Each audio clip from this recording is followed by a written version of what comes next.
In order to avenge his dead daughter, a teacher put a virus into the milk his students drank. After the students finished their milk, he closed the classroom door and began teaching his final lesson as their teacher. He told the students he had already resigned, but before leaving, he wanted to share the story of his daughter. A few years ago, Lisa became pregnant, but at that time, her fiancé was suddenly diagnosed with AIDS. Upon hearing this news, the originally noisy classroom instantly fell silent. Some students even held their breath out of fear until the teacher said that neither he nor his daughter had been infected. Only then did the students relax. For the past 4 years, Lisa had been working while taking care of her child. Her daughter was Lisa's everything. Sometimes when Lisa was busy at work, her daughter would wait for her in the break room. When Lisa finished work, they would go home together. However, one evening a few months ago, when the teacher went to the break room, he couldn't find his daughter. Later, he discovered his daughter's body in the school's swimming pool, but she had already drowned. At that time, the police classified it as an accidental drowning, but Lisa firmly believed this was not the truth. Her daughter had been murdered, and she already knew that the killers were 2 of the students present in the classroom.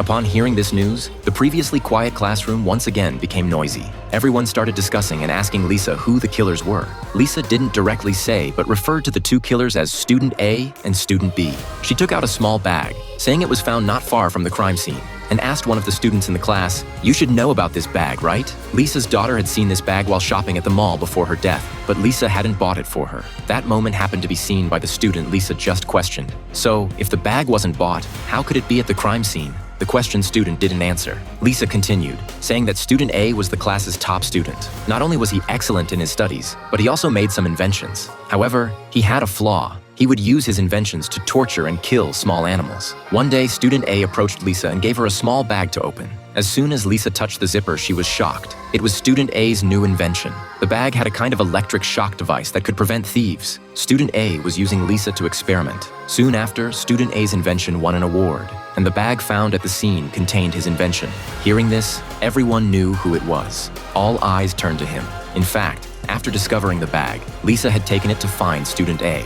Lisa thought Student A would be afraid, but unexpectedly, Student A proudly admitted to being the killer. The reason was that after his anti-theft wallet won the award, Student A thought his genius invention would receive nationwide attention and praise. However, on that day, unexpected breaking news appeared. A case of a 13-year-old girl poisoning her entire family occupied the headlines of all newspapers. Because the girl was under 14 years old, she eventually only wrote a letter of apology and was released from the police station. The girl's murder shocked the nation, and Student A's award news only occupied a corner of the newspapers. This incident made Student A very angry, so he mistakenly believed that he would only receive more attention if he committed a murder. So, was Lisa ultimately able to successfully find the second killer of her daughter? This intriguing Japanese movie is called Confessions, and I highly recommend it with a 5-star rating.